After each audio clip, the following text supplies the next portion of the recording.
has a semblance to Death Below Proud by John Cone. That's a semblance. The only I think the only point of a convergence here is that the Cool Reaper is trying to say that, well, death takes the best of us. Death takes the best of us. So it takes your right, wrong, and here's the old. You have the Cool Reaper plots the best and steer the worst. The Cool Reaper takes your right and generates the rotten right. So it's as if death is not easy. Well, with a death here personified, it's as if death is not happy when someone is progressing. So it just snaps you off the axe. So that's in this world, the kind of thing we have, here. So there are a lot of points on pain, grief, and I think the combination of these things, the ones peculiar to Africa and the universal things, actually make the point very unique. The combination of these several things makes the poetry collection very unique. And then earlier on I mentioned something about the digital reality and informing the form of the poem, the kind of style, the poet pose and all that. Well, the poet does not stop at the style itself. It does not stop at the style itself to demonstrate digital reality. He wrote some poems too. There are some poems in the collection that actually show digital reality. And in this, you have that you hold him in your hands. You hold him in your hands. In this context is a personified form of phone. So we want to see phone as an extension of us. An extension of us. We can't do without phone. I can't remember the last time I left my phone on top for even 30 minutes. So we always on it and all that. So on the one hand, it's this poem, you hold it in your hands. It's an ode to mobile phone. And on the other, the poet's persona is trying to show the destructive picture of phones generally, and I want to portray this today, showing that popularized Ogun dual picture, where you have Ogun as God of creativity and Ogun as the God of destruction. So yes, the point is saying that the phone is very good. He's talking about the advantages of the phone and all that. And despite being your greatest ally, he's also saying that it is our worst enemy. That our phones are our worst enemy. So it spies on us. It spies on us. Our phone spies on us. So when let's see. Probably you are talking of buying.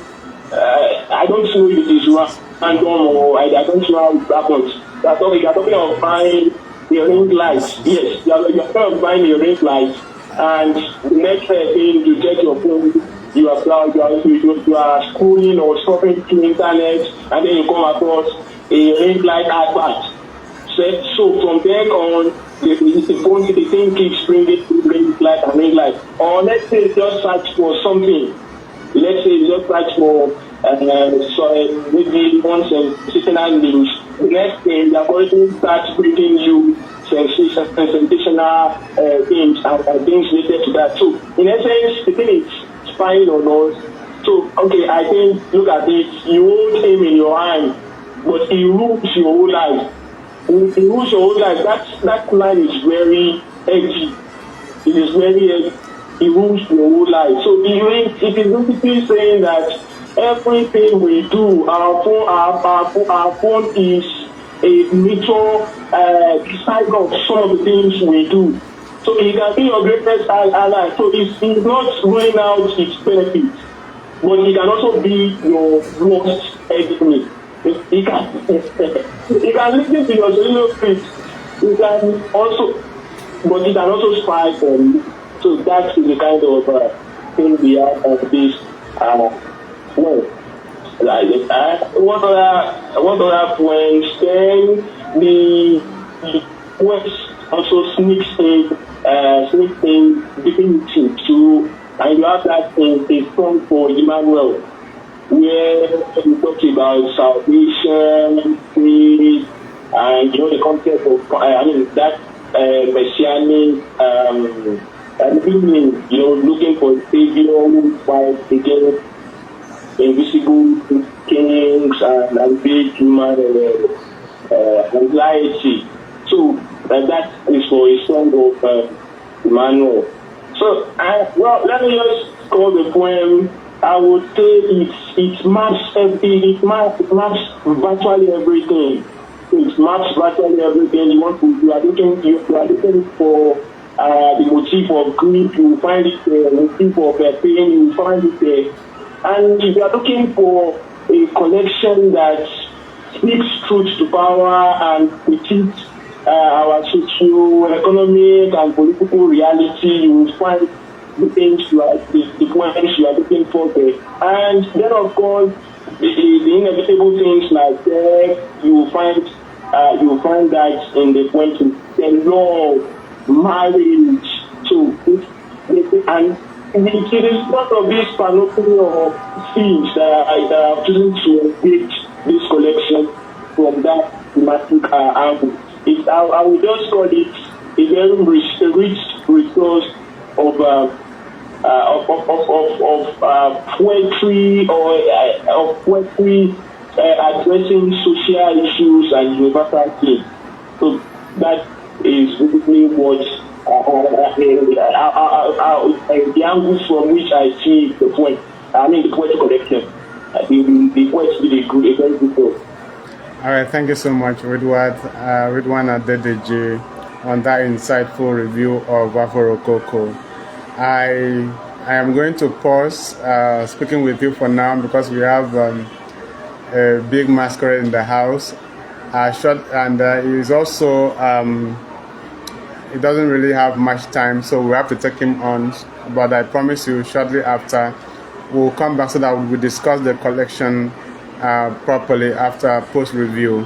But I must really commend you. You are a star reviewer, and I know very well that we'll definitely have more reasons to bring you on Planeyo Book Circle subsequently.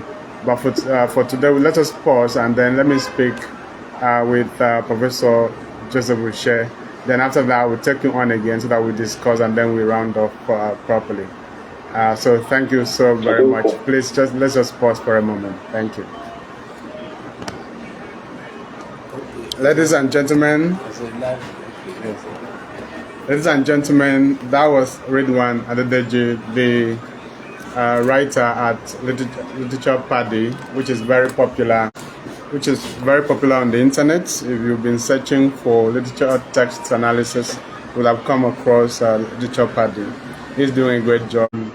He has just reviewed Afro Rococo, and you would attest to the fact that he did a very good job. We'll speak to him shortly after, but for now we have Professor Joseph Uche in the house, and we have to take him on after this break from Planeyo Publishers.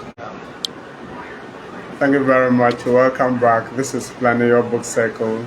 This is the 9th edition of Planeyo Book Circle.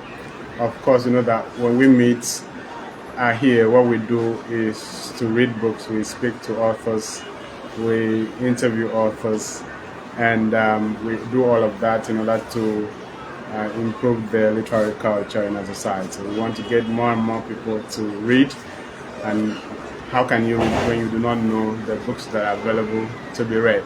So we bring the best books on the circle, and we bring the best reviewers to talk about books and the best authors. And one of those best authors is here in the house today, and he is Professor Joseph Uche. Professor Joseph Uche is a professor of general stylistics and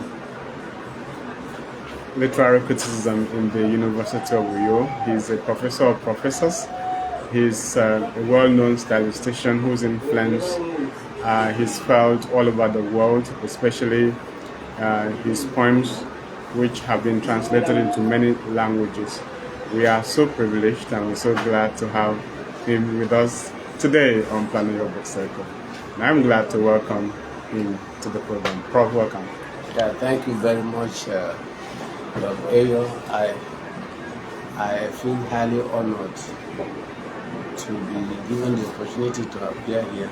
And I'm appearing here like you decided, leading me the blind.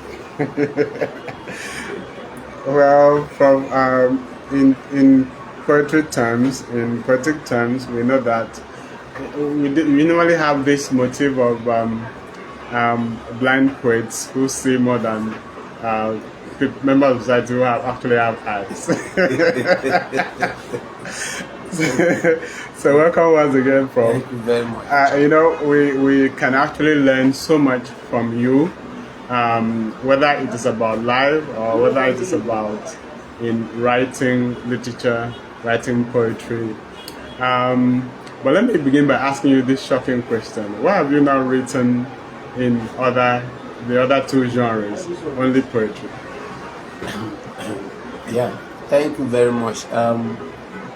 That question has somewhat startled me because I'm not sure people have asked me that question before. But interestingly, and it's an irony, when we did creative writing as a course, prose was my area.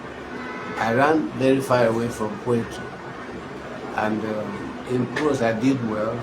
My short stories won awards, and when I started, I actually started with prose, and I did a novel halfway, and I stopped writing that novel in 1997, and since 1997 I've not gone back to it, but I think that I can still trace the manuscript. So I can't answer satisfactorily why I've not written in prose. I think it is rather to say it's the nature of my job. It doesn't allow for prose. When you want to write prose, it must be continuous. You have to keep the characters in mind so that it's not something like poetry. You write one poem and it's a complete text. If it's a novel, then the whole story, you are carrying the whole world in your head. And the job of being a teacher doesn't offer me the time to keep that. So when, hopefully by God's grace, I retire, and I now have the world to myself, I hope to look for that manuscript. It stopped at probably was it chapter 9 or so.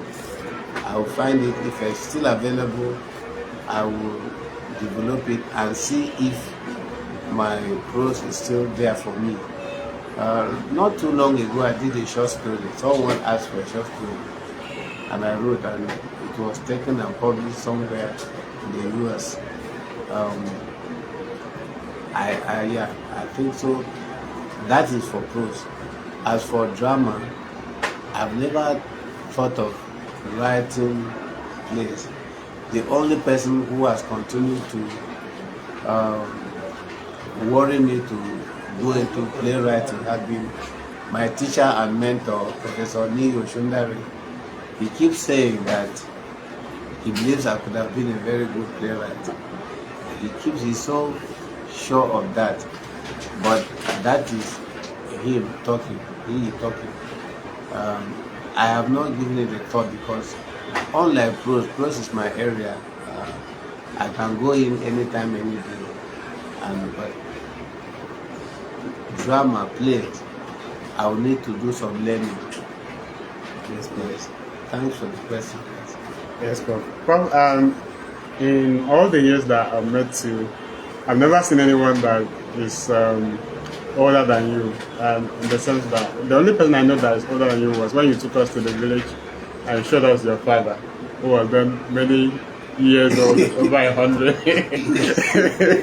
So, I'm sorry. After that, it appears that everyone else does not come close to your age. So, let me ask you: are you ageless?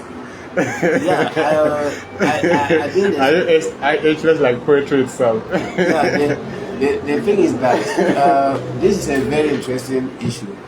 You see, I was born into a culture. I just came back from Abuja today.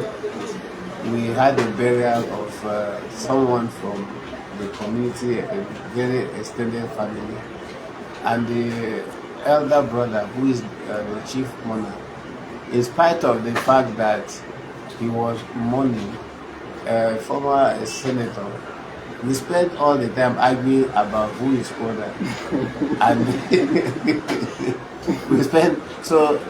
Actually, talking about age is part and parcel of my culture. So people could fight, people could go to any extent to say I am older.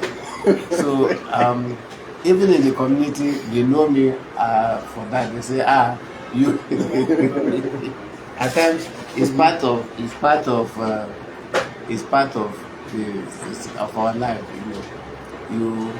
There was a time someone asked me, oh. It's like even your father, you are. So I'm happy you have brought this up, but it is nothing. But I'm not saying that I am not old.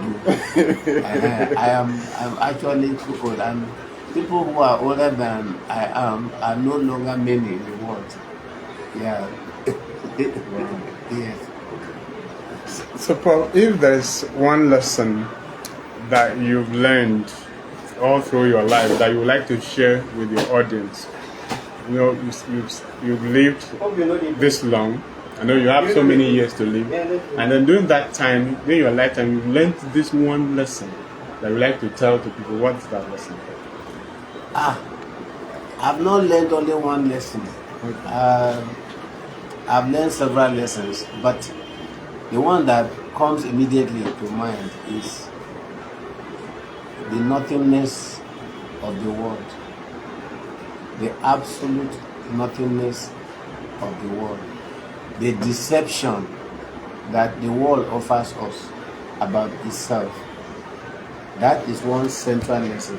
The fact that you come into the world, like you drive through a street, you see many people, some very heavy cars, look at the buildings outside, some taller, some dwarfs, and owned by different people.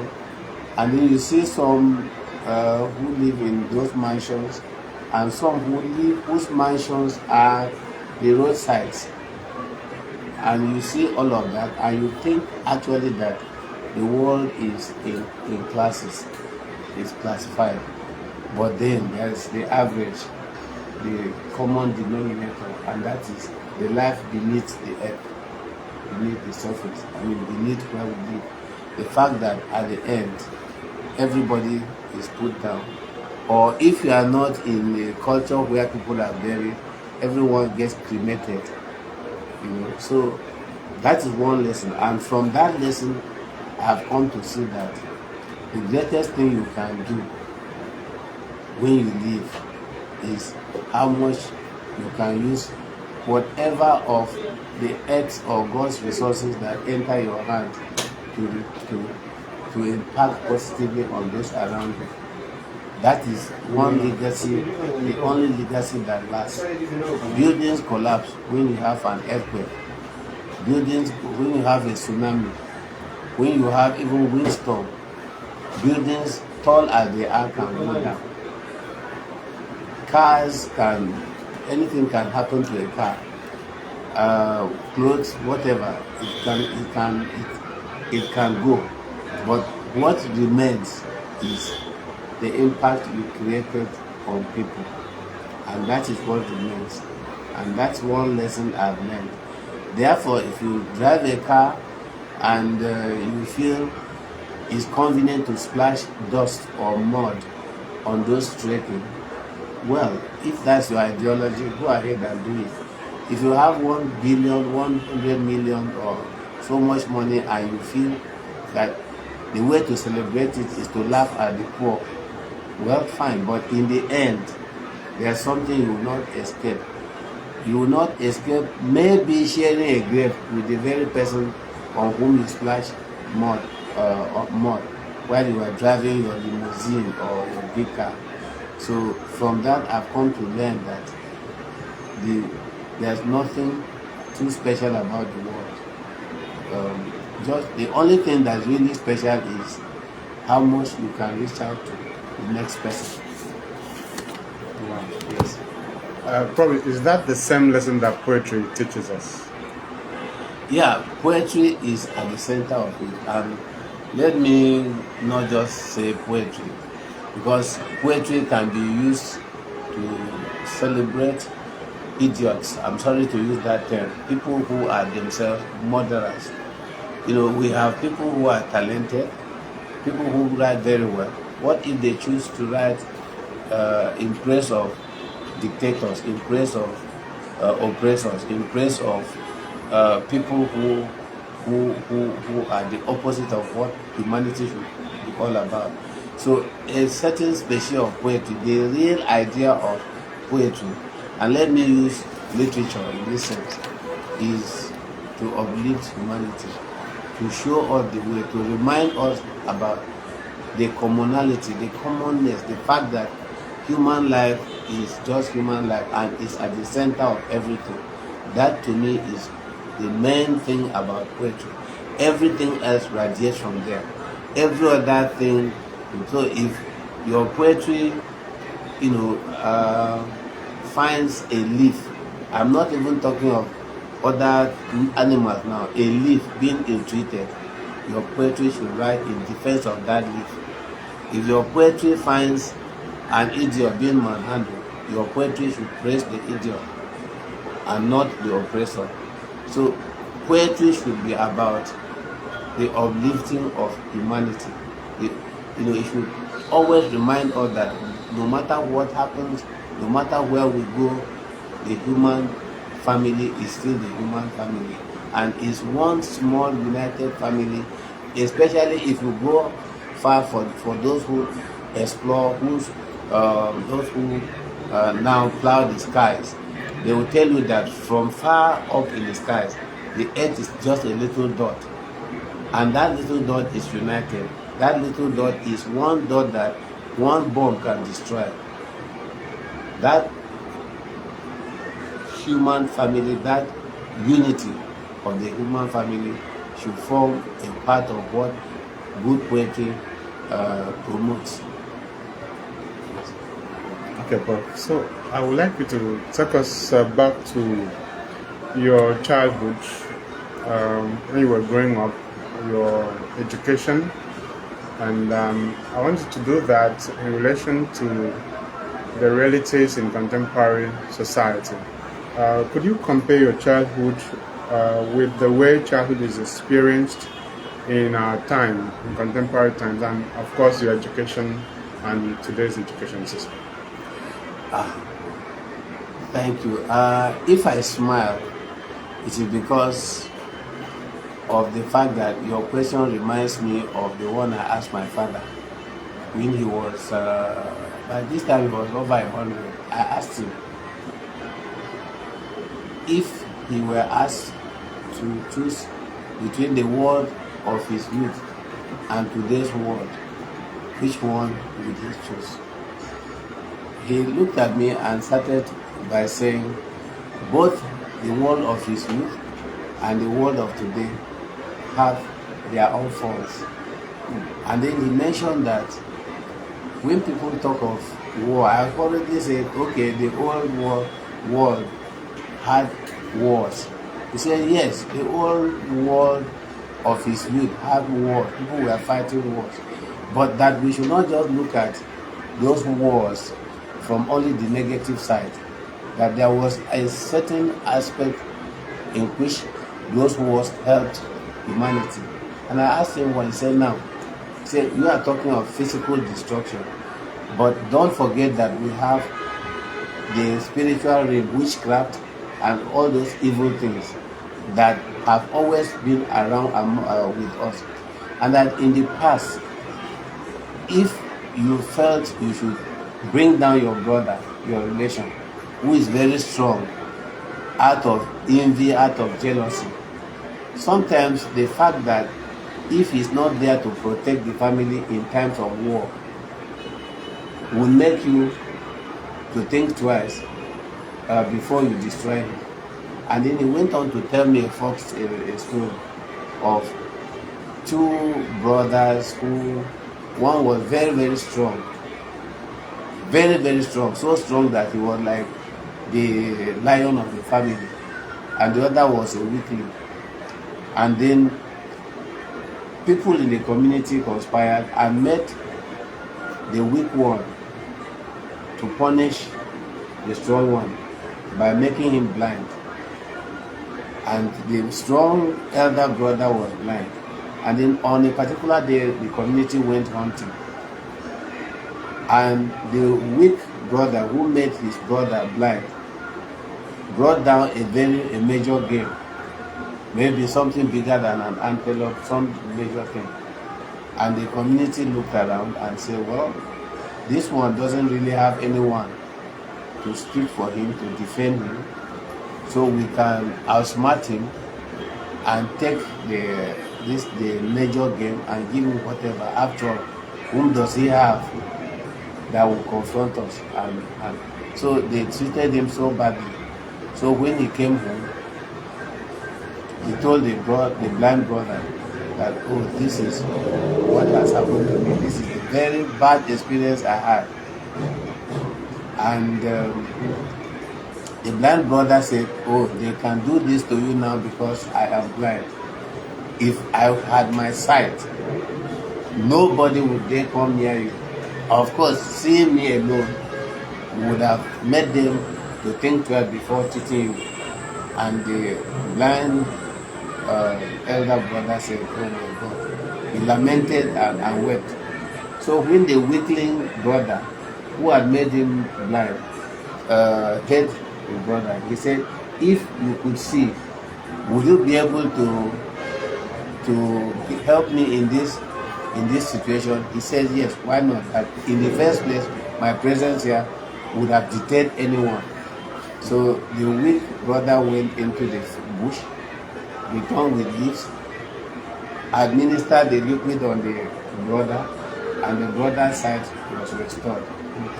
And the brother said, eh? So it's like this. He said, well, before I ask what happened, let us get first of what happened. So the blind brother now regained his sight and took the weakling brother to those people and said, you dare not, you have to stop. This is my brother's game. This animal is my brother that brought it down. So the people ran when they saw the strong man, and then he brought back the brother's right hand. So my father now said that was the story.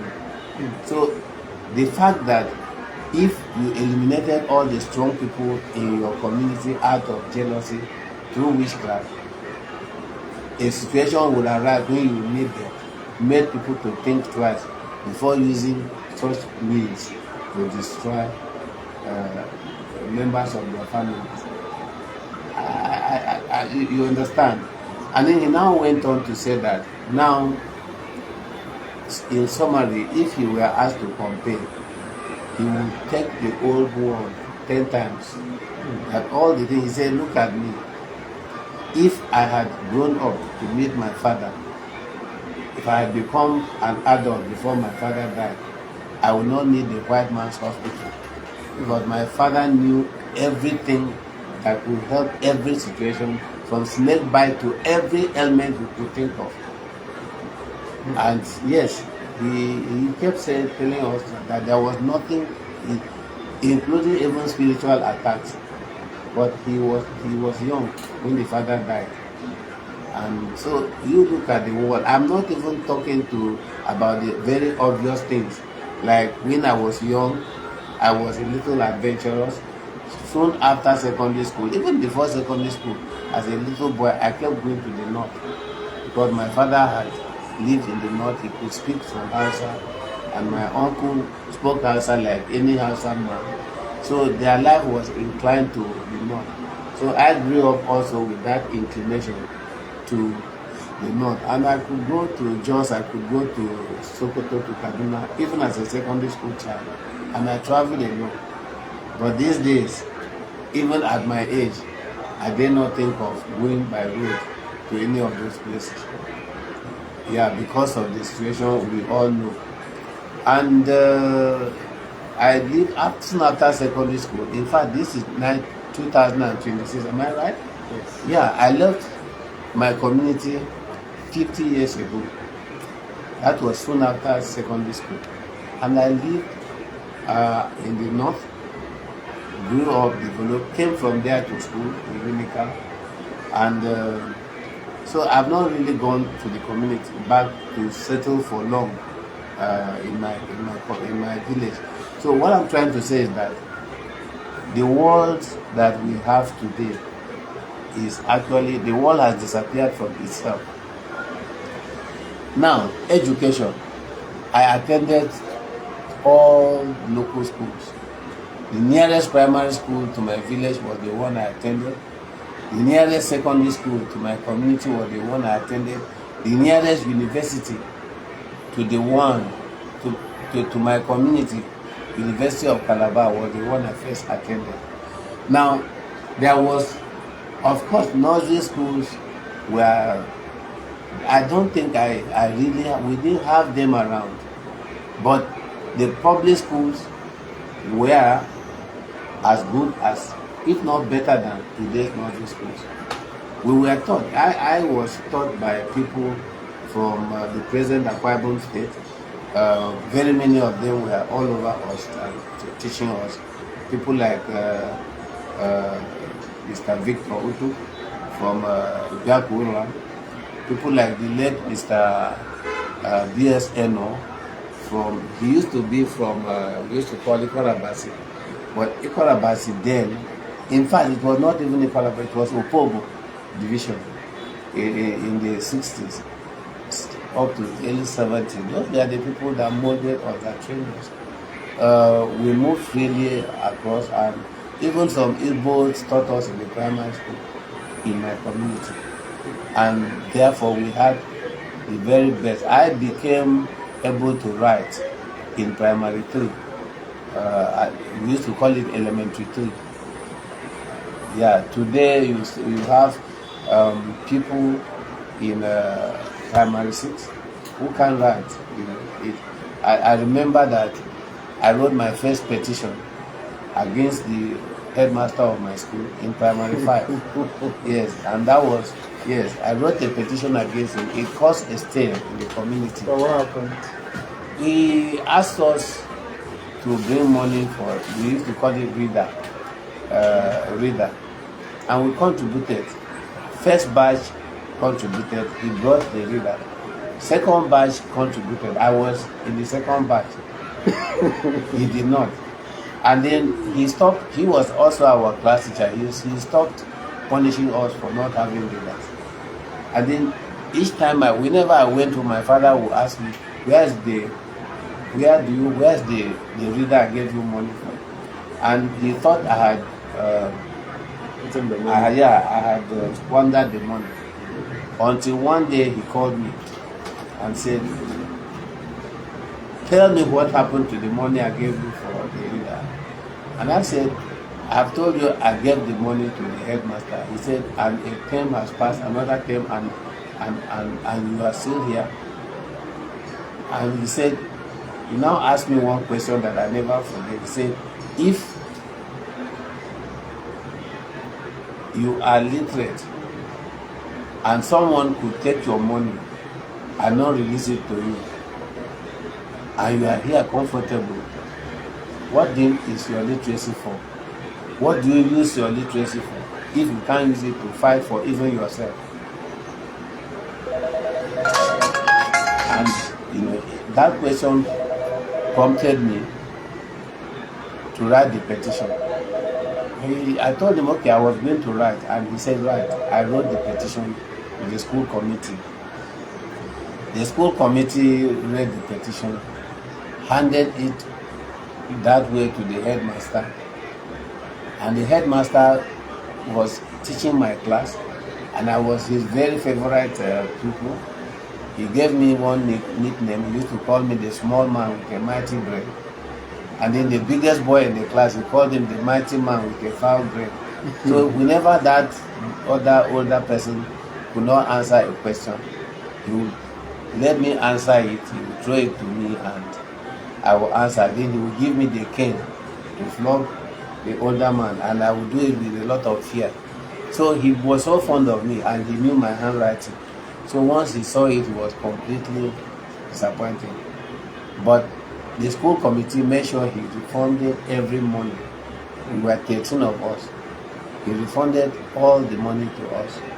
But then when I thought everything was over, he rang the school bell and took me out with a relation who had helped me to remember 2 of the names, and gave us a kind of beating that no one has ever given. But I won, and in the end I was given the nickname by the community, the school. They now call me popularly the writer, because he held the letter out before the whole school and said, "Who wrote this?" He knew I was the one. He said, "Who wrote this?" I said, "I am the writer." So from that day, the school nicknamed me the writer.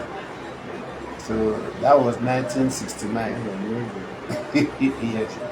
And you know, Prof, ever since then, you've not stopped your advocacy, as an activist. Yeah. But, let me ask you, what is your activism in the first place? What is your activism all about? Whether it's in poetry or in unionism? Well, I am not comfortable with terms, terms, activism, all those things. Okay. What I will tell you is that we have talked about humanity, we have talked about writing, we have talked about what are those things. The thing that I don't like basically is cheating, oppression. These are things that I hate. Even if I am the one who has cheated, I will still fight myself. I did it once. We were in student union. I was secretary general, and I think something happened, and someone lied against me in a very nasty manner. And then I was then very young and very active, probably hyperactive. I was so angry that he was a hefty person, and I got up to handle him. And you know what that means? I said, "You are telling lies against me in this place that I'm suffering." And then when he saw that I got up, I was small, but I didn't fear him. He ran, and when he ran, the union had just bought a stapling machine, stapling machine. And in frustration, I grabbed the stapling machine and flung it at him, and he dodged. And the stapler scattered completely on the wall. In the end, when he came and confessed that he had to lie against me in order to defend himself, he felt to carry out an assignment that he felt I should be the only person that he would put the blame on. And in the end, the colleague said, "Well, Sekjen, as they used to call me, you understand." One of my friends who actually took that decision is here. The Honorable Obronyo is here. He was in the House of Assembly. A very good friend. He was the financial secretary. They said, "Look, he's the son of our big Lawrence here." So he said, "Look, you understand the circumstances in which you were so provoked. So we don't want." I told him, "No. If someone is Secretary General of the Students' Union, he should have more patience, more tolerance than what I displayed. So I must be surcharged for what I did. Because the office should have made me more mature than one who should fling a property of the union at someone, no matter the provocation." I argued against them, and in the end, they looked at one another. They were very surprised. Even here in Union, my very wonderful friend and brother, whom you know very well, Professor Luke Area, when I was HOD, we were doing assessment, and when it was my turn, that is for me to be assessed, he is someone who understands the system, understands the rules, and he said, please, HOD, you may have to excuse us. And that was proper. By the time I returned, he said the verdict is that you should be promoted. I looked at the situation and I protested. I said, no, there's still a problem with a weakness with these publications. He argued and said, he said, HOD, with due respect to you, this is the decision of the board. I accepted. But when it was time to submit publications, I did not submit. I didn't submit. And then his position was that my promotion to the rank of full professor should be backdated to take effect from October 2013. And I said no. So I didn't submit. At a point, people asked, what of we still recommended, where are the publications? They called me and said I didn't submit. So subsequently, when I thought I had strengthened the CV enough, I submitted. The board still looked at it. The central A&P still looked at it and still backdated to the same date that Professor Lukeyo and others had suggested. So I felt they were probably vindicated and I wasn't quite right. But the thing is that I had argued against myself. So I don't like it when people are oppressed, people are cheated. You must be a voice or the voice for those whose voice has either been stolen or who never had it at all. If you don't do that, then there's something wrong with your humanity. I know that I read somewhere, I know you never told me, but I read somewhere where when you were a journalist, like you were a journalist at a point. And I would like you to tell us, and I know that not many people know that aspect of your life. At what point did you become a journalist? And how did you use journalism to further your humanity, or protecting human rights, or ensuring that people are not oppressed, since you don't want to use the word activism? Well, yeah. Thank you very much. I am surprised that you've gone that far into me, that you've so penetrated me. It's true. After secondary school, as I told you, I left for the north, and I was in Sokoto, and I did some little teaching. That's another very good experience, of interesting experience. I was sent. It was like a punitive punishment to a place that people hardly spoke. People didn't know English. Even among the teachers, only a section of them could actually use English. Some were not. So I was sent there, and that was how I was able to learn Hausa in 4 months. Because if I didn't know Hausa, there was no way I was going to function. And then I had to be teaching the people. The first day I went to class, I thought it was like the situation we had in the then southeastern state or Cross River State. I told the pupils, primary 6, I said, class, stand up. They said, class, and remain seated. I thought they were being stubborn or different. I said, class, stand up. They said, class, they did. And then, excuse me, I said, class, stand up. They said, class, and remain seated. It was then something occurred to me that these children may not have understood me. Yeah. And then I now said, class, and then I raised my hand and said, class, stand up. They said, I now heard the word, where Mutashi, that we should stand up, that we, in house. It was then they all rose. And I went on talking, teaching. And by the time I thought I had done, and I said, please, class, sit down. I said, class, sit down. They said, class, I said, sit down. They looked at one another, and then I now said, please, class, sit down. Say, where Muzamna? That's it. That we should do. So it was that bad, and these were primary 6 pupils. So after that, one thing led to the other. On a particular day, the community said I caned a child, and meanwhile I didn't cane anybody. I don't know what happened. It rose against me, and good enough, all the teachers, including the headmaster, came to my defense and said, you people, they insulted the community. They said, this young man came, and within the 3-4 months he has stayed here, your children can now understand English, they can speak English, and you want him out. We are going to support him to leave. Then you continue in darkness. So I left and returned to Sokoto with my cousin Gregory, who passed some few years ago, a very dear brother of mine.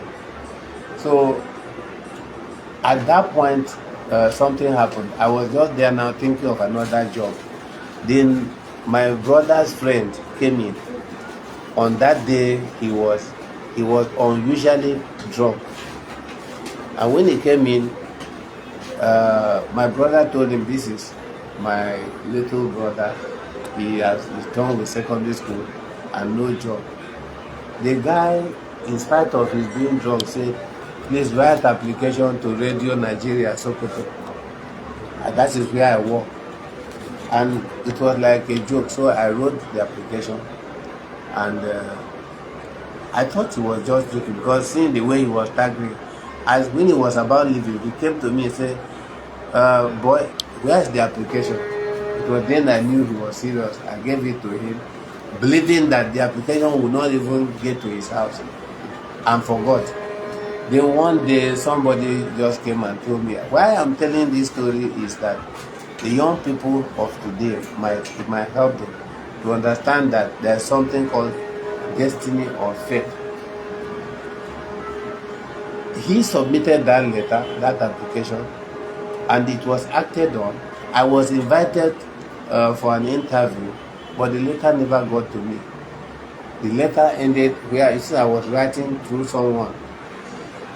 Rain had beaten the letter, termites had feasted on it, but the portion that remained were the cooperation and then the date for the interview and time. Those portions were not eaten by the termites nor destroyed. And on the particular day, that the eve of the interview, somebody went there to see a senior officer, police station, and the officer decided he should wait. While waiting, he felt idle and decided to check all mails, and then he saw that one, my name, the cooperation, date of interview, date and time. So he tore the carton that held the letters. Said there was nothing to pick because the letter itself had been. So copied the information and rushed to the house and said, your brother has interview tomorrow. So I went, attended the interview and left, and thought it was over because nepotism, all these things had begun. So surprisingly, a letter came, and in the end I later discovered that they said, although the young man is inexperienced, he's raised from school, but the fact that he has stayed here for only 4 or 5 months and he could speak Hausa suggests that he is exceptionally intelligent. He is exceptionally gifted. The corporation cannot afford to miss this kind of candidate on grounds of experience. So that was the recommendation. And meanwhile, it was the ugly situation of my being given that punitive punishment that helped me to know the Hausa. Because during the interview, they asked me, you are not from here and you are going to be broadcasting to an audience that is dominantly Hausa. I told them I knew some Hausa. They now brought some people who spoke, asked me Hausa words, and so that was what gave me the job. Now, as a radio Nigeria journalist, normally I worked. I was very properly trained. In fact, I had online training twice in Lagos. Uh, I still remember those big Christopher Colade was our overall boss, and so I was well trained as a radio Nigeria reporter. Attended training courses. The last one I was on top of the group. They used to bring us from all the stations. In the end, I know there were things. For example, in Sokoto State, the Northerners preferred bringing in Indians, Pakistanis, who were Muslim, to teach in secondary schools. And then I remember the son of Shehu Shagari, his name is Mukhtar Shehu Shagari. He was then a student at ABU. They were very radical young people. Mahmoud Jega, the brother of Atahiru Jega. Those were young people in universities. And they took up the campaign against the recruitment of foreigners instead of bringing the Southerners. They said, it was from them I heard the expression educated illiterate. They said these people are very educated, no doubt, but they are not very good when it comes to communication in English. And that we had Southerners who were very sophisticated, who were highly educated. Why would their governments not recruit those Southerners instead of going out to India and other places to recruit people just on the basis of religion? So I kept interfacing with them and carrying out their publicizing their activities, sometimes almost clashing with my bosses, who would think that I was too pro activist and all of that, but it didn't really matter. So today, Mukhtar Shehu Shagari, I think he became a minister. Mahmoud, the guy, is one of the leading journalists, and I find that Shagari's boy has continued in that consistency, because when Tinubu came up with Shetima, he was out against what he called Muslim ticket. He said, why should you have in a country, he mentioned Ghana, that has an equal number of Muslims and Christians, and you are bringing in Muslim. So that is why I seem to respect him, because he has been consistent in his views when he was a student, a young man, and now. So those experiences are there, and there were other things that I did, that I don't think I should label us. Yeah, yes. Okay, Paul. I also know that you have suffered for your activism. I would like to share with the audience one of such harrowing experiences. Because sometimes when we teach protest to students, or maybe trying to tell them that they should have a voice, I think they should also be the need to also inform them, at least let them know ahead of time that there could be repercussions when you speak truth to power, so that they can be better prepared, or they can choose properly or make a choice. So from your experience, how has your activism led to your led to personal injury? And would you like to share such experiences? Well, thank you very much. I first told you about how I was beaten by the headmaster. That beating I can never forget, because my father had a principle: if you were caned in school for wrongdoing and it got to him, be sure that he would double the punishment that you were given in school. If it was 10 strokes in school, he would give you 20 for embarrassing him. Now, here I was given, in fact, I was held by my arms and legs and like a pendulum swing. So I had bruises. So when I went home, I didn't want anybody to know, because the book would not be there for any secondary beating. But when I was given food to eat and I couldn't sit properly, my mother noticed and said, "Why are you not sitting well?" I told her there was no problem. Eventually, she forced me to stand up and she examined the buttock and saw the trauma. And she said, "What is this?" I now told her. When my father came, she narrated the story to him. And my father said I should show him the buttock, and I showed him. He asked me repeatedly, "Is it because of the letter you wrote, which I knew about?" I said yes. Repeatedly, he said, okay. Normally, that's what he would do. He would tell you it's okay, but in the evening, he will send the bigger boys out to bring the kids. But that evening, I lived in fear. I was always watching out, but nothing happened. I thought, well, maybe he's keeping me for the next day, which was good. But by the next day, the pens from the school would have reduced. But on my way to school that morning, in the morning, of course, we will not see him because he will go for morning prayers. Before we all woke up, he would be in the church. So when we didn't see him, I felt okay, he had gone to church. But when we got close to the school, he rode back on his bicycle, rode past us in the opposite direction. He didn't say a word. By the time we got to school, as soon as I got to the gate, the people gathered again around me. They mean that they had gathered around the previous day for the beating. They now came and said, what are they? I know what's the problem again today. He said, your father came here and caused a lot of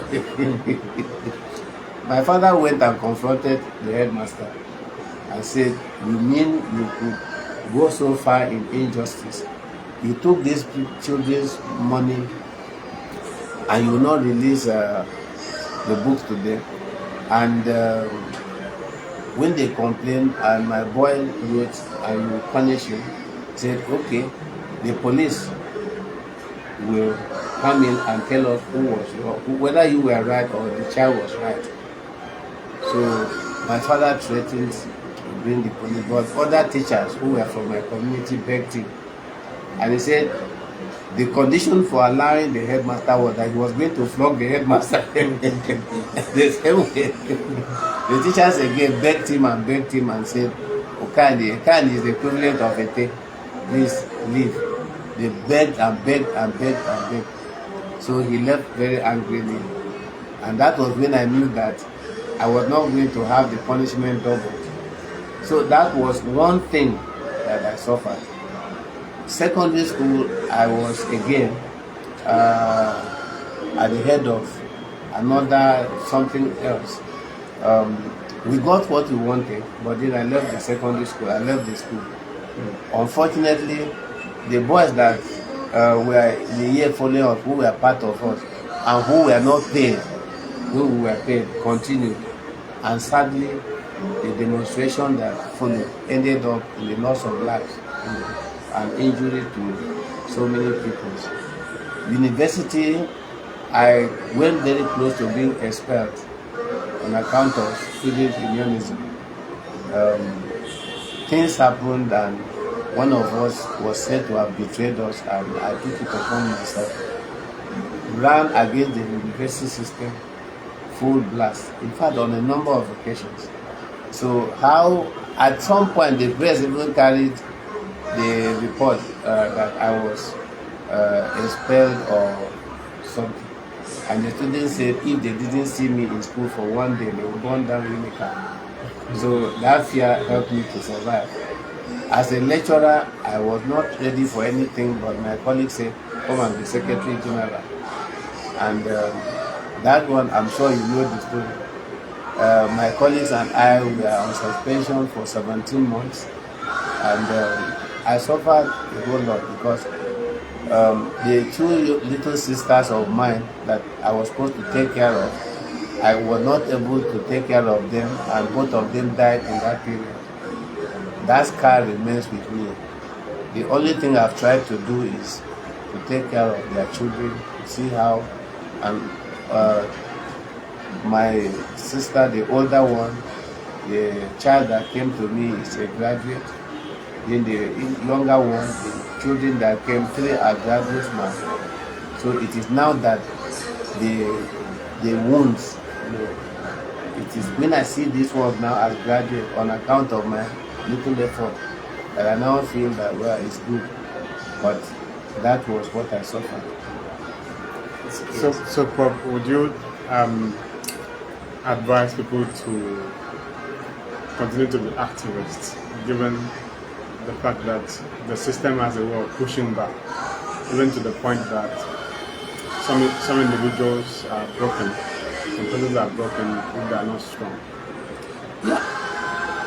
Yeah, look, the roles I played, if you give me the opportunity to play them, I will play them the same way or better. At times I even feel guilty that I have not been in prison. At times I feel that I'm not truly a fighter because there should have been worse threats to me. But then there's some caution. I don't plunge into fights illogically or without some grounds. I will have real grounds. In all the cases, I will have written things to use to prove my case.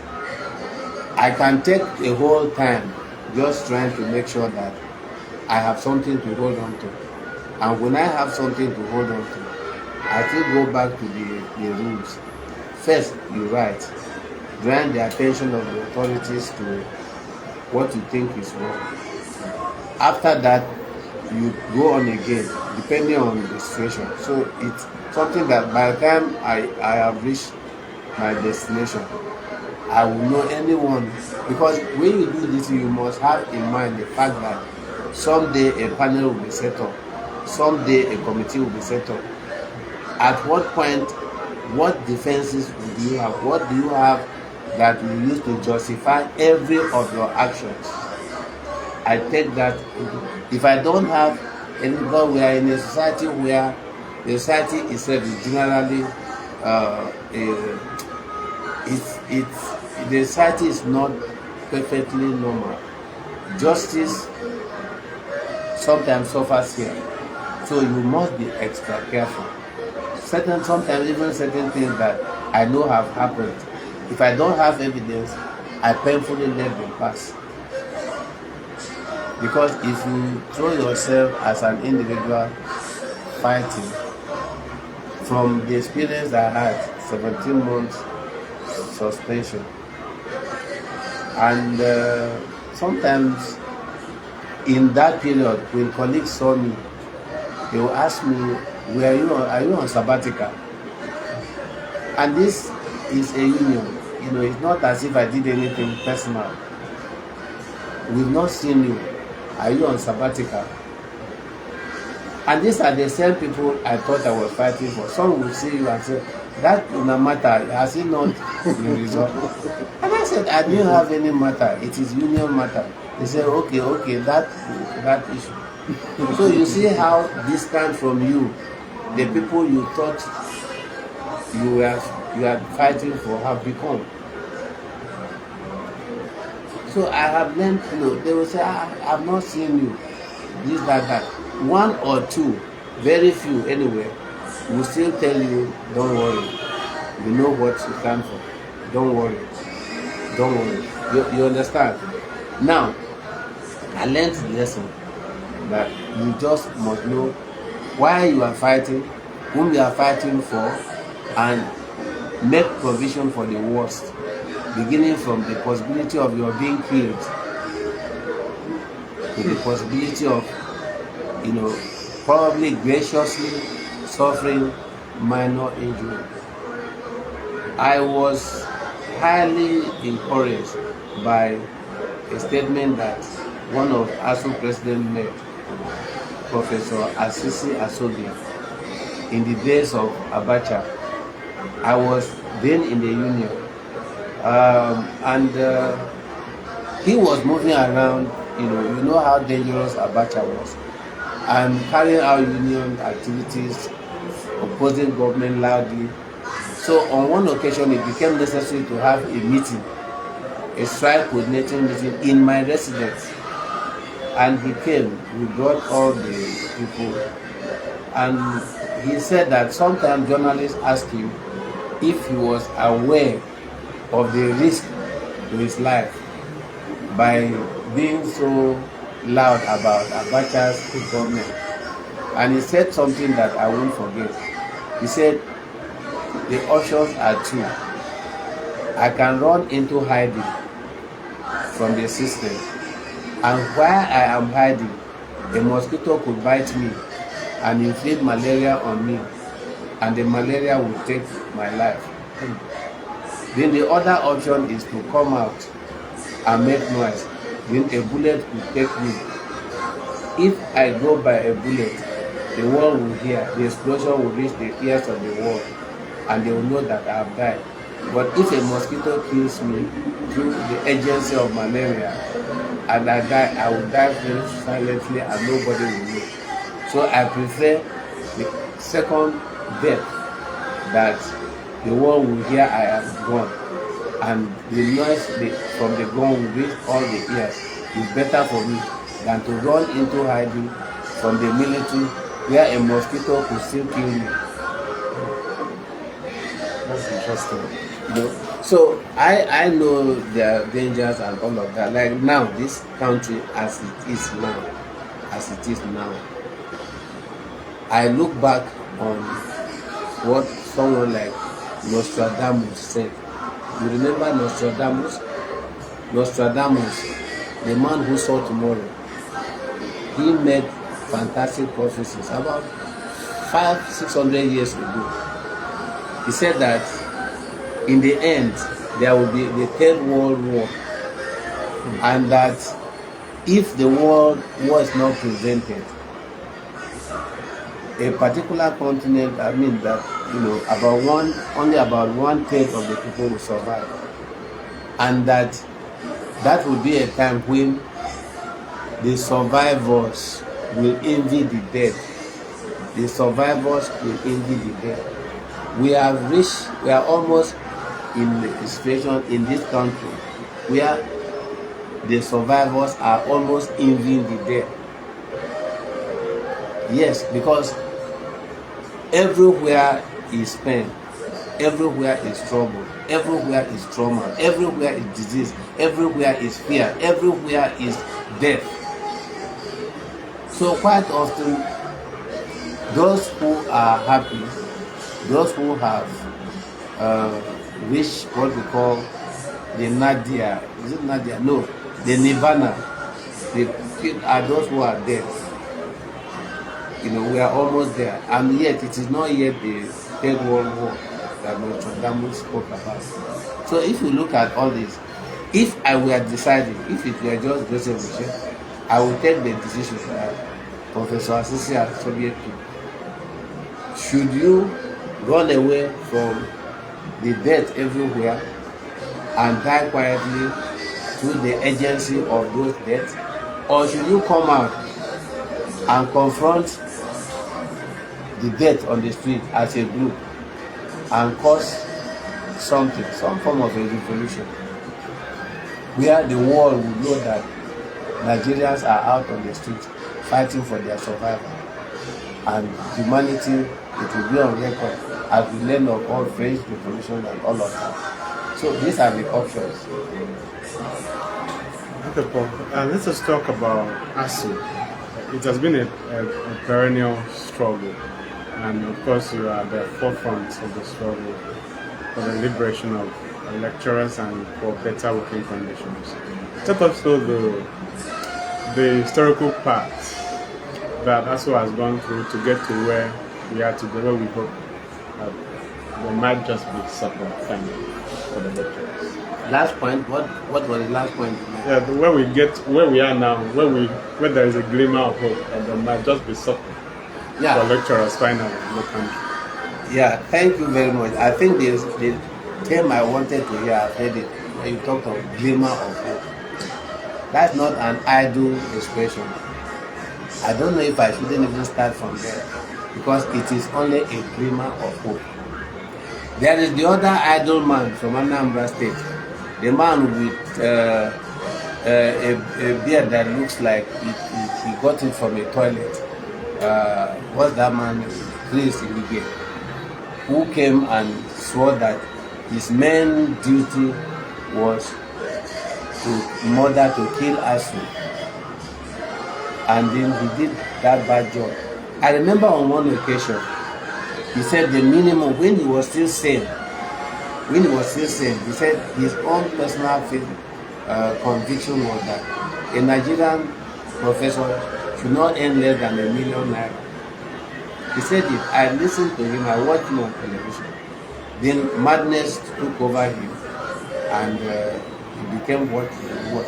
So today, this glimmer of hope that you talk about is still, when the Naira has died, we are still now going to what the drunk man, the other man had mentioned.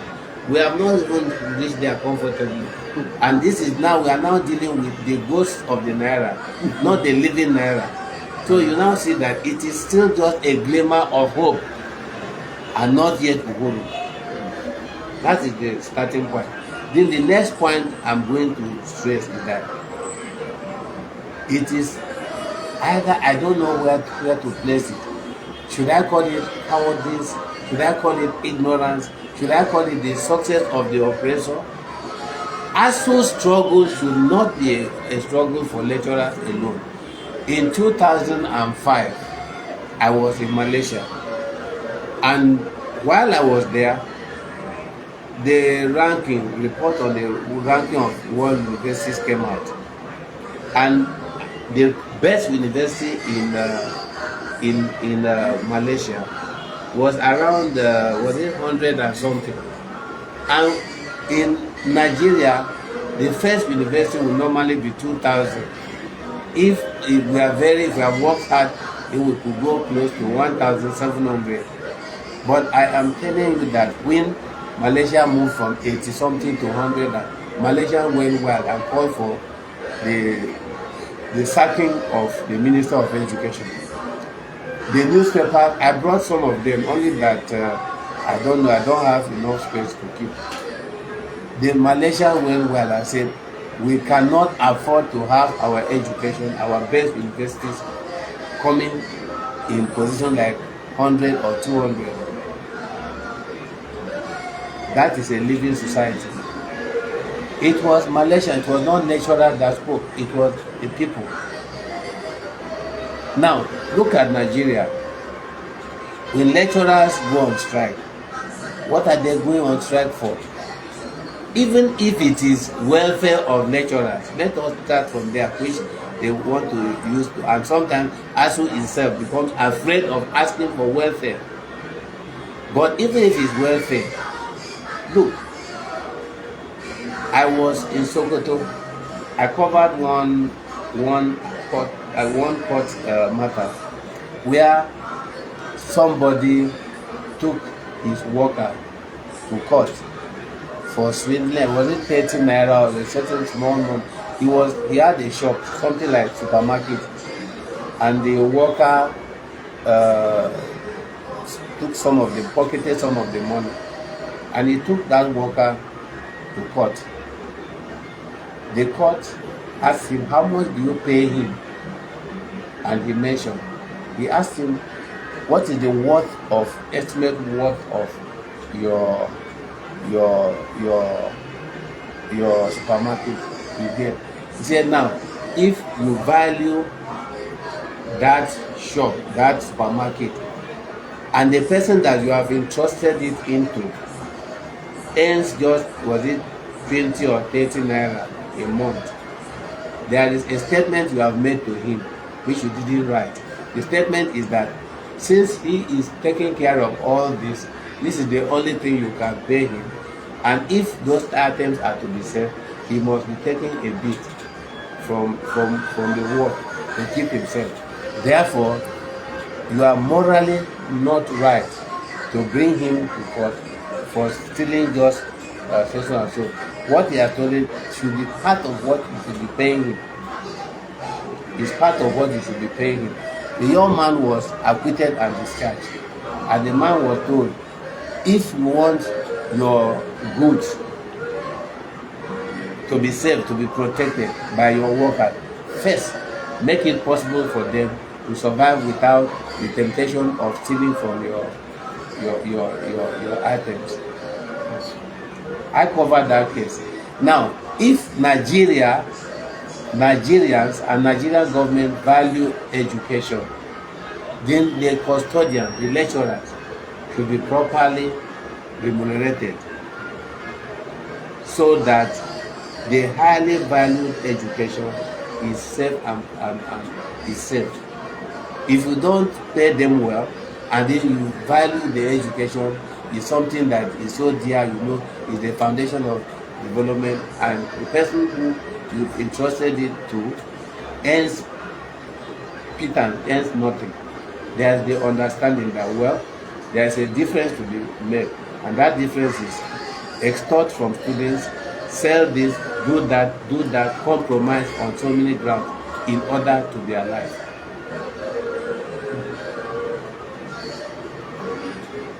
This is it. Now, if Nigerians actually want the lecturers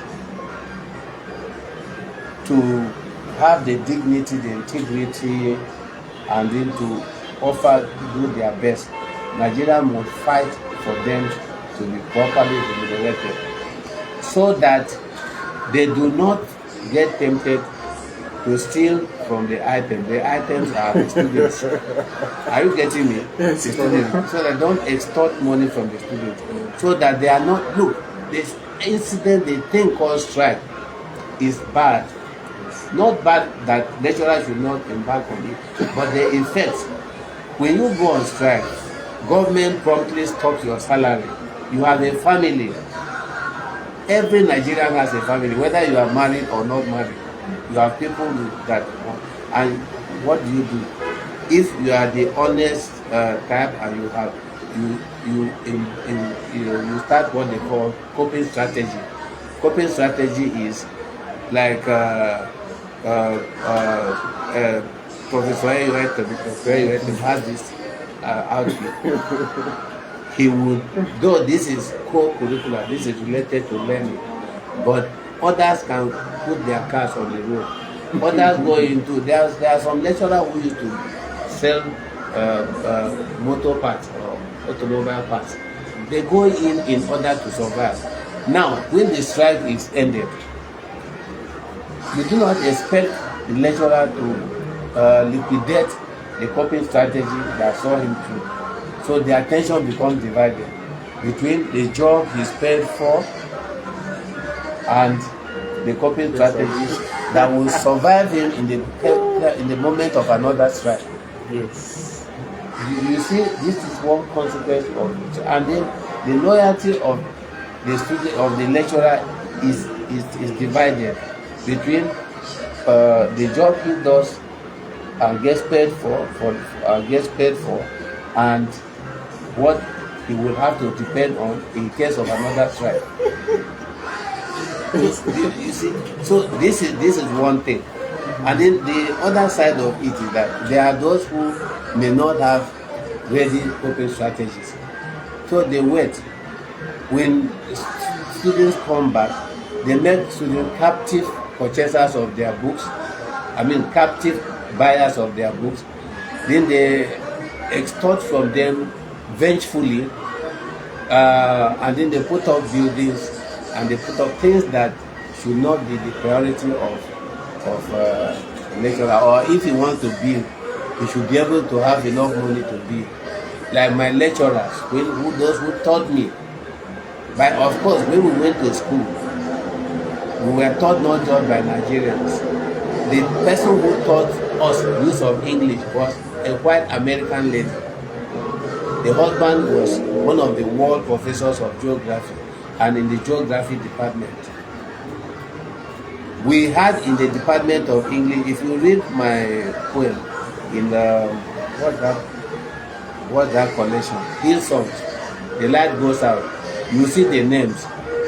You see names of people, Pakistanis, in Ghanaians, all. They were teaching us here in Nigeria. And when American citizens got employment here, they were very happy because the naira was stronger than the dollar. You understand? So they produced us. My lecturer during the long vacation used to last 3 months. They will all travel from their own pocket. They will go abroad.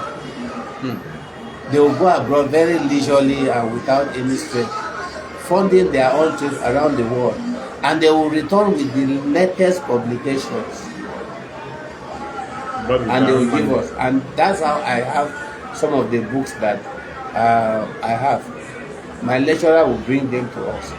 Now, tell me how that is today. When I was in Winneka, one of my roommates was the son of a former military governor, Colonel Anthony Ochefu. The son, Yakubu Ochefu, Professor Yakubu Ochefu, one prominent Nigerian historian, was my roommate. Go to the universities today and find out how many children of local government chairmen, how many children of House of Assembly chairmen, how many children of National Assembly members, how many children of senators and governors you will find in our universities. And yet Nigerians sit and they say ASU, ASU, ASU, every day ASU. They don't ask questions. So Prof, what are the specific demands that ASU has presented to the government? And when it comes to the salaries of lecturers, do you have a specific figures that you feel, okay, maybe a range that you feel that if lecturers are paid, everything will be well with them, so that the system could be stabilized, among other demands? Yeah, your questions are two.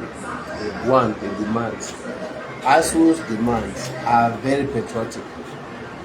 In fact, so patriotic that the priority, the ordering, became a source of concern to the union itself. ASU will normally talk of facilities, funding facilities, revitalization. Number one, before ASU even talks of welfare and all that.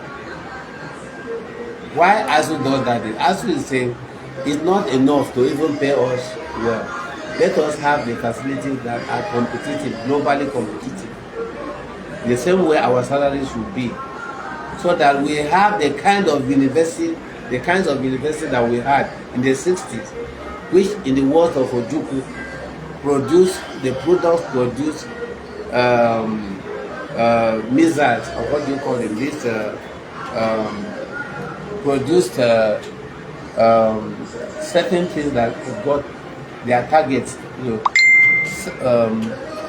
got their targets 6.5 miles away. Ojukwu mentioned it, and he said by that time, what was important to him was scientists, not politicians, not even ministers, because the survival of Biafra depended on what scientists they are bringing to the table. Now, if you talk of, so ASU's demands are usually funding, in welfare, and in autonomy. Like, let us have some autonomy, let's have some independence, because the idea of freedom of the mind, very important. You don't have to make a university to work according to the rhythm, the whims and caprices of people in government. The university should have some kind of independence, autonomy. So this, in summary, then of course there are the others that are tangential. For example, government maintains that there is not enough money to fund the proper existing universities properly. At the same time, for political reasons, the same government is busy every day approving the establishment of other universities just for political reasons. We don't think that is rational enough. So these are some of the issues. Now you talked of salaries. The idea of a lecturer is an international public servant. He is not someone like a ministry of education or someone in a local environment. The whole world is competing for the same resources, human resources. So if yours are very low, like now, Nigeria is at the bottom, you do not find nationals, or people from citizens of other countries here. And so when you talk of university ranking in Nigeria and we think we should do well, we can hardly do well, because one of the criteria, very vital one, is diversity. Diversity means, do you have lecturers from other climes, from other countries? Do you have students from other countries? Do you have, that is very important. And in a place like the United States, it earns credit, it earns you money. If government is to give money, like a budget like 5,000, let me just use 5,000. One of the indices will be, what is your ratio or degree of diversity? If it is very high, government allows more money. That is why they are always very happy when they have people from around us, because your presence there, either as a student or as a lecturer, brings the university money from the federal government. You understand? Now, if you look at Nigeria, and of course it also counts in ranking, when you assess universities for ranking, diversity counts so much. Now, when you look at our universities in Nigeria, how many lecturers from other countries do we have? How many students from other countries do we have? You understand? And we cannot have, because number one, the salary is such that no one else will come in from any other place. Therefore, that becomes a permanent setback. The conditions in which we study are so bad that students from other places will hardly come in, because the laboratories are not there, the libraries are not there, the hostels are not there, the student facilities, lecturers facilities, therefore they won't come in. So if you want to start thinking of improving the ranking performance of Nigerian universities, you must tackle this factor, this thing. And in the salary, when we say must be competitive, it must be such that if therefore these situations are bad as they are, the Nigerian lecturer who is properly educated does not have only Nigeria as an area he can get a job. So he will immigrate, he will leave the land to other places. That's why we talk of brain drain. It's not like your ministry worker who is confined to the ministry here. He can live here to any other place and function and be treated without discrimination. Okay? So this is the thing. Therefore, if the salary were a little competitive, I'm not saying that they should pay us exactly what they pay others. Like, give us the African average, for example. The idea of patriotism, that this is my country, will make us forget the other balance and will stay back. But when it is terribly low, then just know that the very best will continue to live. And the very best will continue to live, because Nigerian government and with most African governments are not independent. We are controlled by the West, and the West does not want us to produce that high caliber people that will begin to question our lack of independence. The West wants us low, and the West decides who should be president, who should be governor, and they will always put idiots on top of our heads, and the idiots will be told, promote primary education and not tertiary education, and they will accept, and they are ready to close down all the universities and promote By the time you keep promoting the primary lower level education, who will teach them when they go up? Who is going to teach the products of this lower level? The idea is produce people that are not critical thinkers, and our people accept it, and we clap, and that is where we are. So the state of Nigeria's or African universities is also one of the things that show that we are not yet independent. We will definitely have to bring you back because there are so many issues, but I wanted to move on to your poetry. When did you start writing poetry, Prof? And what have your poems been about? Yeah, well, thank you very much. As I said at the beginning, I didn't see myself as a poet. I knew I was going to write, but prose, not poetry. But something happened. I think it was around 1992 or so. I taught some students. Then I get a test, and then one girl arrived late, and I was very angry. I said, "You are not going to write this test because you are late." And the girl said, "Sorry, sir.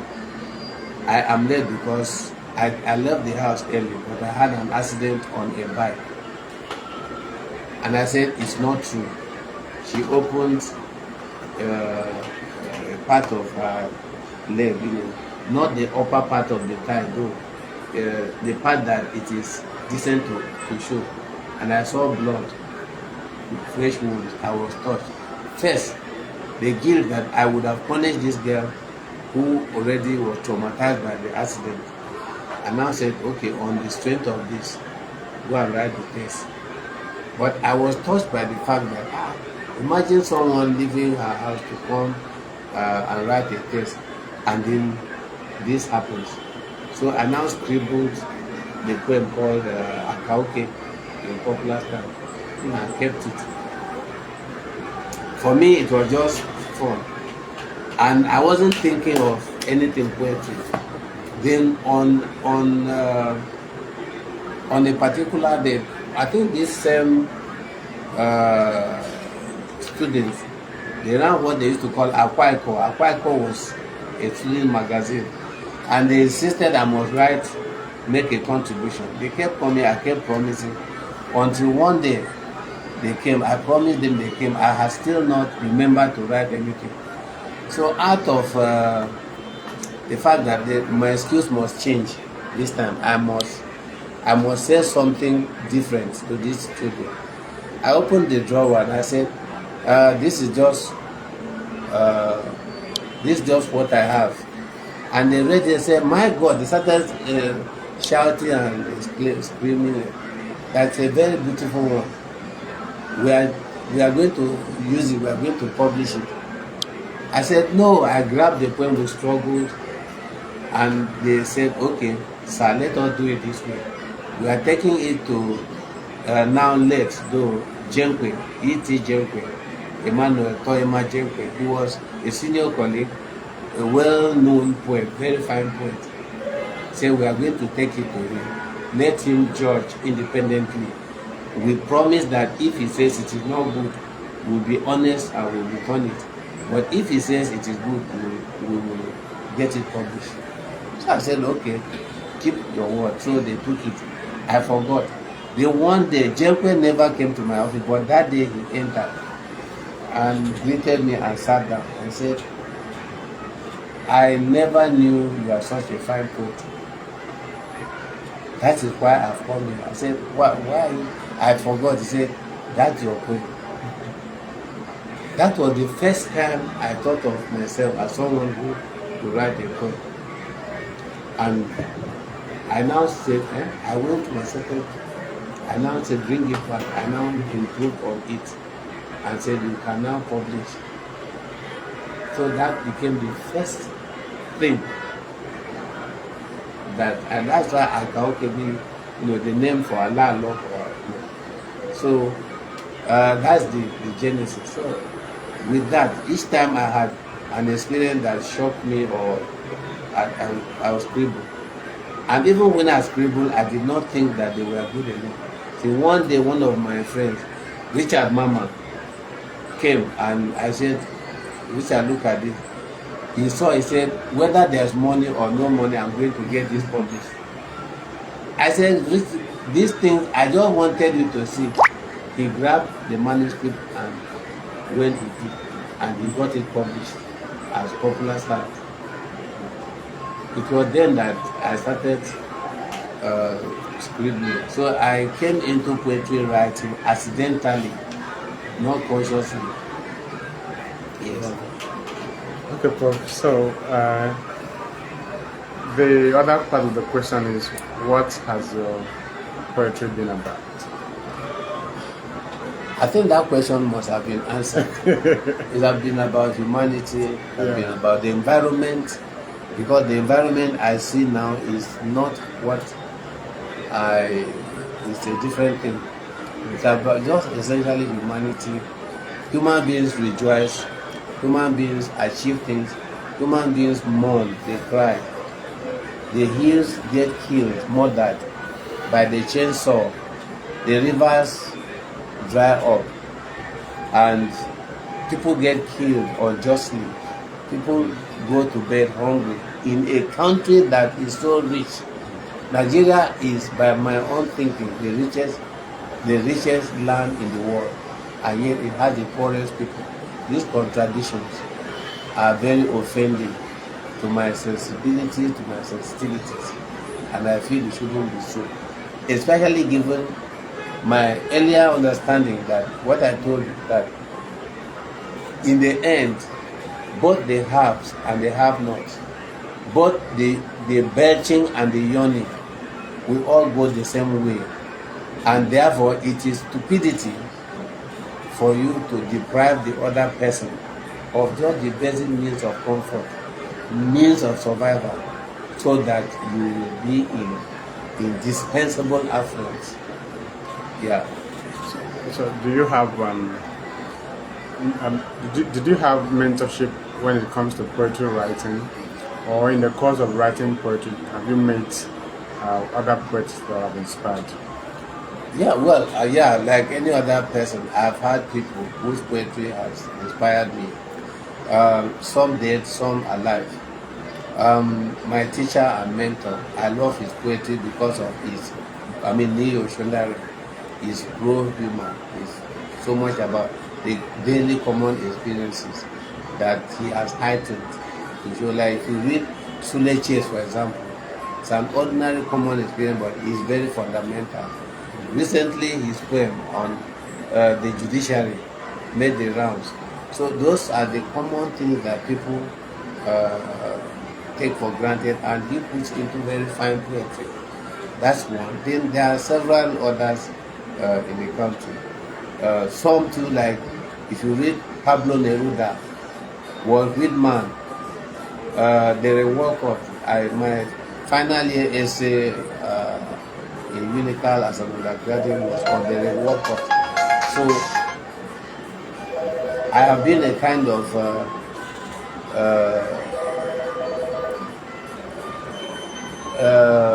what do I call myself? A repository of those experiences, and of course,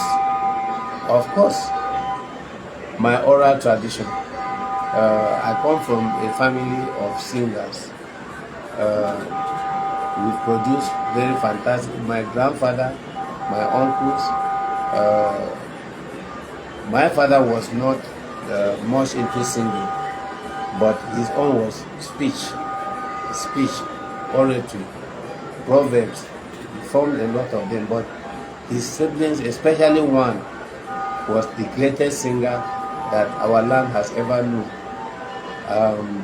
The greatest singer, though he died early, around 1963 or so, but his songs have remained alive in the community till date. So that too has been probably some sort of influence on me. It's helped me, And of course, as Africans, as Nigerians, you must know your language, your mother tongue very well. And let me say this before I leave. Recently at Akwa Ibom State University, where I am as Department of English, where I am as on sabbatical, I gave an assignment to the students, 4 class students, to write 10 proverbs derived from any of the languages of Akwa Ibom State or of their own. If they are Igbo, let me have the proverbs in Igbo. If they are Yoruba, let me have them. And what I found is so amazing. I discovered that the proverbs from Akwa Ibom, especially, no fewer than 1/3, if not a half, are exactly the proverbs of my mother tongue. Yes, exactly. So I was able now, in fact, more than a half. It was so surprising. So I was able to even correct them, even if whether I understand the Bible and perfectly or not, I would always know, because the proverbs are our own proverbs.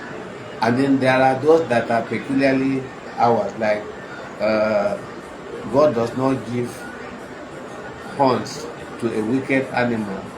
It is when the wind blows that you see the bottom of the feathers, a whole lot of them. So when you have those proverbs, when you know them in your mother tongue, and you come into creative writing, they become available. Of course, we find them in Chinua Achebe, Things Fall Apart. We find them. So I will encourage our young ones, especially those who want to write, to fall in love deeper with their indigenous languages and cultures, because they will help you a lot. They make your writing grand and unique. Yes. You know, Prof, the language question in African writing has been asked over time, but since the birth of literature in Africa itself. It got to a point where people like Ngugi, of blessed memory, revolted against the colonizer's language and preferred to write in his indigenous language. I know what you just said here is about application, and so I would like to ask you what your take is. Should we? Okay, let me not just put words into your mouth. Let me just ask an open question. What is your take on the language question in African writing? Yeah, it's so sad that African languages are fast dying. African languages are dying faster than ever, and I don't know why. Let me say this. There was a prediction that at a particular point, is it 100 years or so, most of the world languages will disappear, especially those in sub-Saharan Africa. But curiously, Ebonics, which is the language of African Americans, is among those that will survive. Why is it so? It's so because Ebonics is a kind of language that is unique to African Americans, so that the other Americans do not always, it's not their own. And we here too, we can't follow. But the African American value is because it is one of the things that helped them to survive slavery. So they know the value of language more than we do. But we here don't. We have our own mother tongue. And if anything, we would even be ready to let the languages die. I have a friend, a very highly intelligent friend, very, very intelligent and articulate, who told me that if he has his way, he will eliminate all African indigenous languages. He and I have not yet reconciled on that position, and we may never do. We may never do. So that is one tragedy. Now, the other aspect is this, however, that we are not conversant with history. We think that English was born, it was like this. We do not know that the word barbarian, barbarism, barbaric itself initially referred to European languages that included English. English was English, all this English and languages that we know, Spanish, all of them. By then, the classical languages were Greek and Latin. So if you did not know Greek and you didn't know Latin, if the languages you knew, all the other languages were referred to as barbarian languages. Like, let me say how that word came to be. Like today, when you speak Yoruba, other ethnic groups will say those who speak Mbati Mbati. Then if you speak Anang Efik Ibibio, they will say those who speak Nyonyo. So that was the same way that Greek and Latin speakers referred to those who spoke other languages in Europe. They said those who spoke Biru, those who spoke Biru. The same way you hear Nyonyo or you hear Mbati. Now, over time, those languages evolved and became standard languages while Latin and Greek died. The question is, how did these other languages develop? They developed because their speakers became important in society, in world affairs. So if you want to promote a language, you should first think of promoting the economy of the people. When the economy of the people is important, the science and technology are important. People will normally be interested. They have confidence in it. Yeah, language is like somebody breaking into a store, because that is where it is in language that you store knowledge of science, the arts and humanities, and all technology. So people, armed robbers or robbers, do not usually break into a house that is empty. They break into a house that is full of treasures. So if your language has treasure of knowledge, then other people will want to break in. Like people are now trying to learn Chinese in order to have access to the science and technology and the economy of China.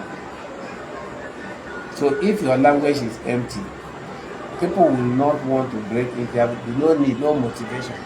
So language will not develop in isolation. It will develop if the speakers are important in world affairs. If the speakers go to the United Nations and they speak, and they are very important, the language they speak will naturally develop, will naturally grow. So, in as much as I want us to keep our languages, speak our languages with our children, make sure we promote to avoid what we call devastation, we should also encourage the total growth of society so that Nigeria and Nigerians become important in world affairs. When that happens, our languages will also have that respect that goes with important people. Yes, Paul. The reality in our country today is that while some are yawning, others are belching. And I would like to ask you how that serves as a metaphor in your latest poetry collection, and which poem in the collection you would like to read for us, because our time is fast spent. Yeah, well,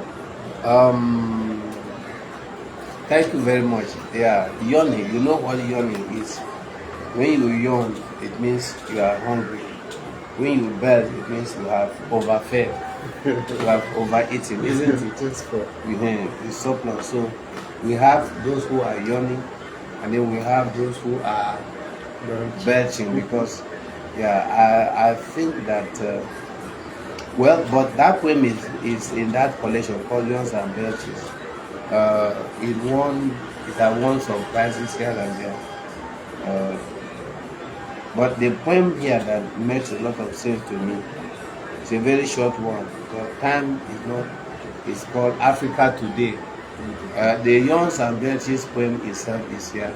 Anyone can read it, but Africa Today seems to me to take care of the neo-colonial experiences of Africa. And do I read it? I'm not such a wonderful reader. Let me manage. The title is Africa Today, and it goes: She is the blind, bowl-bearing beggar, sitting on a roadside mound of gold, yawning all day, yawning all night. America arrives, cleaves a chunk of the gold, drops a coin and some affronts, and passes. Asia arrives, cleaves a chunk of the gold, drops a coin and some contempt, and passes. Australia arrives, cleaves a chunk of the gold, drops a coin and some chocolate, and passes. Europe passes, cleaves a chunk of the gold, drops a coin and some insult, and retires. Then hell, our own one-eyed leader, he clears the bowl of the dropped coins, blames her plight on her slothfulness, and passes, belching all the way as his beggar land yawns. So that to me is when it talks about us, Europe passes the principle. Europe retired because Europe was the one that colonized most of us. So she in her case, she doesn't just pass, she retires. But sometimes with excess retirement benefits. Yes. I think you should read another poem, one more. Yeah, this poem makes a lot of sense to me, but not from Yawns and Belches. Why it does is from the collection called A Rain of Locusts. Why it does is that sometimes when I go back to it, and I find that it tends to point to where we are today. This poem was written just a few years after what they call return to to civil rule or democracy. And I observed the trends in the country. There was the usual euphoria, oh, military, let them go, let Abacha go, let Babangida go. We don't want military. The worst civilian regime is better than the best military rule. All those things happened. But then, so when the military, when we jubilated, and we said from now on no military again. But after just 3-4 years, I noticed the trend and I said it is not yet good. So I wrote this poem called Night Still, meaning that it is still night. Daybreak has not come, in spite of the so-called democracy. And it is, I read, time is a breathless runner whose footfalls switch days into nights, into days, into floods of rain of sun rays, into seasons. We wake now from that long night of ill omens, of lying on heaps of siblings' bones, of earth-long tyrants, of crocodiles nurtured by human flesh, of mad dogs outbiting mad dogs. We wake from a long night, of potent owl hoots, of violent dog barks, and of mournful cat mews, all interred by time's shovels. And the bard, that is the poet, like a vulture feasting on own child's carrion, seek substitutes for the long night symbols of vulture, hyena, hawk, tiger, lion, fox, or dragon, fearing that the emptiness of the prison cell will become the emptiness of his son. Fear not, compatriot, there is enough carrion for your quills, enough woe to woo your lips, even in this new day. For as I watch the sky, I see an eclipse of the sun, and the pendulum swings still between this dawn and that night. And out of the soil of this fresh pen will grow a flower of phrases.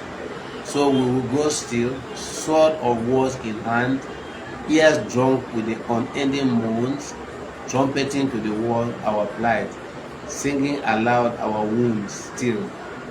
And we will go still, wet-eyed, reading the beggar's den with stares of hate, with our source of words, with our poisoned nips of curse. We will go still, mourning our fatherland, where shrines and creeds are the sounds of stars above the clouds, yet tents and stands are sounds of ocean beneath the skies. Where a rainfall in the plains creates a flood on the hills, leaving the plains dry. Where the blind lead the sighted, and the bondsman celebrates his bond age. Where the composing streets scream out metaphors of pain, and the highways sigh under the weight of human bones. Where the dregs of greed, fraud, and frolic at the bottom of our new God. Oh, how hunger does its later rounds in the bones of our people, counting their taut ribs. Oh, our ongoing wounds, define the going days, define the going season. 4 seasons after the long night, and oh, it's night still. Fear not, compatriot, there is enough carrion for your quills. There is enough wool to woo your lips. Now, the crux of the matter is that people were feeling, democracy has come. We used to write cheaply about military rule, call them names, call them hyenas, and you have fine poets. And that generation, I think I wanted to do a book, which I wanted to call the generation or the era of vultures, because that was the dominant image. And now that democracy had come, civil rule had come, everything was. So poets and writers were worried. What will we be writing on now that we do not have any negative thing? So this poem is telling you, do not fear. You still have enough stupid things, enough sorrow to write on. And so the poem continues. And today, I can tell you, we have even more than enough. We have more now than we had during the military era. So that is why this poem sometimes makes a lot of sense to me. Yes, but you've successfully practiced poetry these many years. If you were to advise the upcoming writers, the young writers on poetry crafts, what would be your best advice to them? Well, the thing is, first, and that's the only thing I might say, first is take your mind off the crisis. Don't write because you want crisis. Crisis should come, and they come, they will inspire you. But don't start by having them as your target. Have your environment, have your thinking, have your thoughts in mind. And then second, you must read other poets, other writers.